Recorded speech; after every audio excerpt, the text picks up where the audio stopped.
आखिर वो कौन सी मजबूरी थी जिसके तहत पाकिस्तान ने यह एक्सेप्ट किया कि दाऊद इब्राहिम उसके यहां है। भारत का मोस्ट वांटेड भगोड़ा आतंकवादी दाऊद इब्राहिम दुबई से लेकर पाकिस्तान तक भी दौड़ लगा चुका है। अपनी जान बचाने के लिए वो पाकिस्तान में छुपा हुआ है और वहां से बाहर निकलना उसके लिए उतना ही मुश्किल है जितना किसी डरे हुए चूहे के लिए अपने बिल से निकलना। इंडियन इंटेलिजेंस के ऑफिसर और भारत की जेम्स बॉन्ड कहे जाने वाले अजीत डोभाल ने दाऊद इब्राहिम को पकड़ने का फुल प्रूफ प्लान बनाया, लेकिन फिर ऐसा क्या हुआ कि ये प्लान फेल हो गया। ऐसे तमाम सर्कमस्टेंसेस को लेकर आज हम आपके सामने हाजिर हुए हैं। इस वीडियो में हमारे साथ आखिर तक आप जरूर बने रहिए। दाऊद का डोंगरी से दुबई और फिर दुबई से पाकिस्तान का सफर मजबूरियों का सफर रहा। दाऊद इब्राहिम जब दुबई में रह रहा था तब उसके दुश्मनों का सफाया करने के लिए उसने छोटा राजन को मुंबई में छोड़ रखा था। डी कंपनी को सिस्टमैटिक तरीके से रन करने के लिए छोटा राजन ने काफी दिमाग और कनेक्शन यूज किया। साल 2003 में अमेरिका ने दाऊद इब्राहिम को ग्लोबल टेररिस्ट घोषित किया। इसके बाद उसकी मुश्किलें और भी ज्यादा बढ़ गई। साल 2005 में उसकी बेटी की शादी पाकिस्तानी क्रिकेटर जावेद मियांदाद के बेटे से तय हुई। सूत्रों से मिली जानकारी के मुताबिक यह बात इंडियन इंटेलिजेंस को पता लग गई थी कि दाऊद इब्राहिम की बेटी की शादी सऊदी अरब में होगी और दुबई के होटल ग्रैंड हयात में रिसेप्शन है, जहां दाऊद इब्राहिम डेफिनेटली पहुंचेगा। उसके आने की तारीख और समय की सटीक इंफॉर्मेशन इंडियन इंटेलिजेंस के पास मौजूद थी। छोटा राजन गिरोह के 2 शार्प शूटर्स भी इंडियन इंटेलिजेंस के कब्जे में थे। पहली बार पुलिस और माफिया का एक जॉइंट ऑपरेशन होने जा रहा था। यह मिशन काफी सीक्रेट था, लेकिन इसके पहले कि यह इम्प्लीमेंट हो पाता, मुंबई पुलिस दिल्ली से छोटा राजन के उन दोनों शार्प शूटर्स को पकड़ कर ले गई जिनके जरिए दाऊद इब्राहिम के पास पहुंचा जा सकता था। फाइनली इंडियन इंटेलिजेंस का यह ऑपरेशन फेल हो गया। जानकारी के मुताबिक दाऊद इब्राहिम अपनी बेटी की शादी में दुबई तो गया था, लेकिन इस बीच उसे खुद को लेकर भारत में चल रही हरकतों की खबर लग गई। उसे ऑपरेशन दाऊद की खबर लग गई थी, इसीलिए वो दुबई की ग्रैंड हयात होटल में अपनी बेटी की शादी के रिसेप्शन में नहीं आया। दरअसल दाऊद पाकिस्तान से दुबई ट्रैवल करने के लिए अली मियां नाम की फेक आईडी का इस्तेमाल किया करता था, लेकिन इस बारे में जब जावेद मियांदाद से टाइम्स ऑफ इंडिया ने सवाल किया कि आपकी बेटी की शादी में कौन कौन आया था और क्या दाऊद इब्राहिम आया था, तब जावेद मियांदाद ने जवाब दिया कि सभी आए थे, यानी कि दाऊद इब्राहिम भी इस शादी में शामिल हुआ था। भारत के पास पूरा मौका था दाऊद इब्राहिम को पकड़ने या फिर उसका एनकाउंटर करने का, लेकिन यहां पर इंडियन इंटेलिजेंस चूक गई। इसके लगभग 5 साल बाद यानी कि मार्च 2010 में UN security council Al Qaeda sanction committee ने दाऊद इब्राहिम के पाकिस्तान में 4 एड्रेस बताए। पाकिस्तान के कराची में डिफेंस अथॉरिटी के 38 स्ट्रीट में हाउस नंबर 37, कराची के ही क्लिफ्टन में सऊदी मस्जिद के पास व्हाइट हाउस के नाम से दाऊद का बंगला था। कराची में ही पहाड़ी क्षेत्र पर नूराबाद में एक और बंगला था जो दाऊद इब्राहिम का ही था। चौथा पता कराची के मरगला रोड पर था, हाउस नंबर 29। इतना ही नहीं, उस समय यूएन ने दाऊद के बारे में कुछ और भी इंफॉर्मेशन शेयर की, जिसके अकॉर्डिंग इस्लामाबाद जाने के लिए दाऊद बुलेट प्रूफ गाड़ियों का इस्तेमाल करता है। उसका पासपोर्ट रावलपिंडी के कराची ऑफिस से जारी हुआ। इसके बाद पब्लिक डोमेन में यह बात आई कि दाऊद इब्राहिम पाकिस्तान में ही है।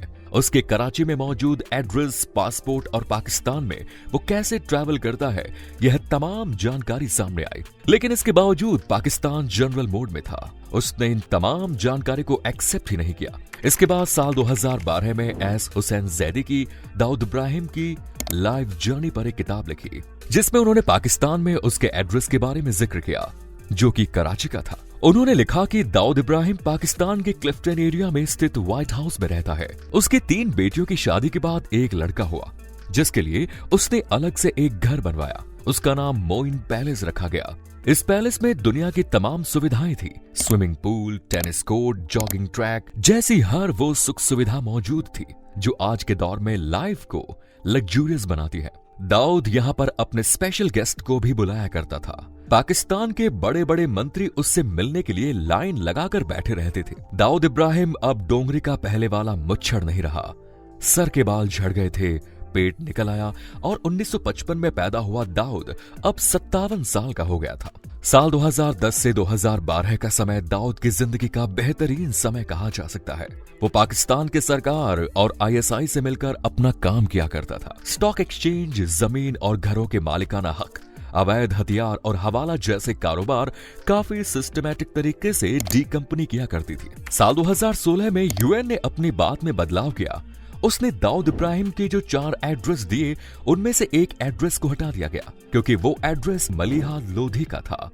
इसके बाद अंतर्राष्ट्रीय स्तर पर फाइनेंस के सेक्टर में काम करने वाली संस्था FATF यानी financial action task force action mode में नजर आने लगी। उसने पाकिस्तान को ग्रे लिस्ट में डाल दिया। साल 2018 में घटी इस घटना के बाद पाकिस्तान को 2019 तक का समय दिया गया। उससे कहा गया कि हम जानते हैं कि दाऊद इब्राहिम आप ही के यहाँ है, आपके यहाँ टेलर फंडिंग और मनी लॉन्ड्रिंग जैसी गतिविधियां हो रही हैं, इस पर कंट्रोल कीजिए। इस हरकत से पाकिस्तान पर प्रेशर बढ़ने लगा और ये प्रेशर बढ़ता ही चला गया। अंतर्राष्ट्रीय स्तर पर बढ़ते प्रेशर को देखते हुए पाकिस्तान के लिए अब एक्शन लेना मजबूरी हो गया।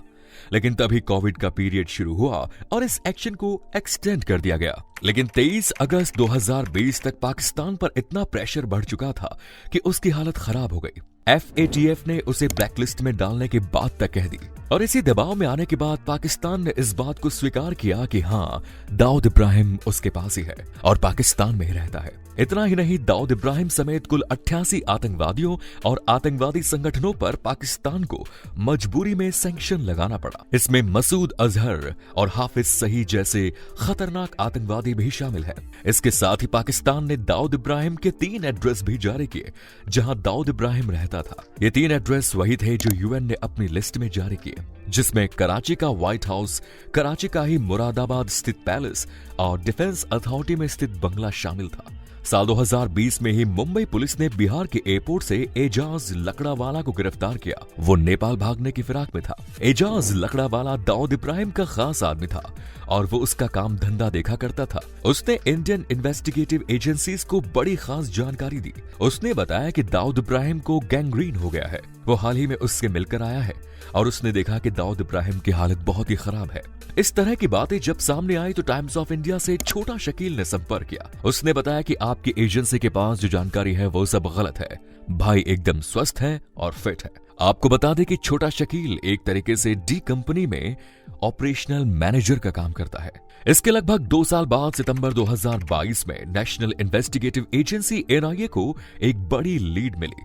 दरअसल दाऊद इब्राहिम की बहन हसीना पारकर के बेटे अली शाह पारकर को जब डिटेन किया गया और उससे पूछताछ की गई तो कुछ नई इंफॉर्मेशंस निकलकर सामने आई। उसने बताया कि दाऊद इब्राहिम ने अपना एड्रेस बदल लिया है और अब वो कराची के ही अब्दुल्ला गाजी बाबा के नजदीक डिफेंस कॉलोनी में रहता है। उसने दूसरी शादी भी कर ली। उसकी पहली पत्नी महजबी को उसने तलाक दिए बिना ही पाकिस्तान की एक पठान लड़की से शादी कर ली। इतना ही नहीं, अली शाह ने यह भी बताया कि दाऊद इब्राहिम की पहली पत्नी महजबीन हिंदुस्तान में अपने रिलेटिव से व्हाट्सएप कॉलिंग के जरिए कनेक्ट रहती है और उनकी हालचाल लेती रहती है।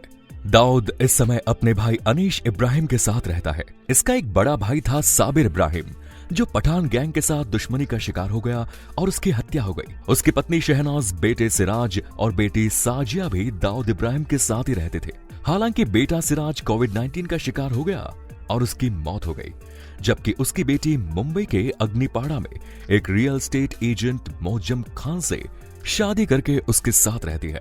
डी कंपनी को एक कॉर्पोरेट कंपनी के तौर पर एस्टैब्लिश करने में छोटा राजन का बहुत बड़ा हाथ रहा, लेकिन आगे चलकर छोटा राजन के छोटा शकील और अनीस इब्राहिम से मतभेद हो गए, जिसकी वजह से छोटा राजन को डी कंपनी छोड़नी पड़ी। कुछ ऐसे ही मतभेद अनीस इब्राहिम और छोटा शकील के बीच भी पैदा हो गए थे, जिसकी वजह से गैंग को स्प्लिट करने की नौबत आ गई। हालांकि बाद में दाऊद इब्राहिम ने दखल दिया और फिलहाल दोनों डी कंपनी में ही काम कर रहे हैं। लेकिन अब कंपनी का ज्यादातर कामकाज ISI के सुपरविजन में होता है। अब छोटा शकील डी कंपनी के ऑपरेशनल पार्ट को देखता है और अनीस इब्राहिम दाऊद इब्राहिम का यूरोप और मिडिल ईस्ट का काम संभालता है। जनवरी 2023 में फ्री पेज जनरल में यह बात पब्लिश हुई कि कराची और पाकिस्तान के बड़े बड़े डॉक्टर दाऊद इब्राहिम के पास पहुंचे थे। दरअसल उसके पैर में जो गैंग्रीन हुआ वो काफी खतरनाक स्टेज में पहुंच चुका था। डॉक्टर ने बताया कि इसमें आपकी जान भी जा सकती है, लेकिन दाऊद इब्राहिम ऑपरेशन करवाने के लिए तैयार नहीं था। बाद में काफी समझाने के बाद जब ऑपरेट किया गया तो उसके पैर की 2 उंगलियां काटकर अलग कर दी गई। दाऊद इब्राहिम आज 68 साल का है, उसे चलने में तकलीफ होती है, वो छड़ी लेकर चलता है। तो दोस्तों ये थी दाऊद इब्राहिम के बारे में, उसकी करंट कंडीशन के बारे में इंफॉर्मेशन। उम्मीद है वीडियो आपको अच्छा लगा होगा। अपनी राय कमेंट सेक्शन में जरूर दें, वीडियो को शेयर जरूर करें और चैनल को सब्सक्राइब जरूर करें। धन्यवाद।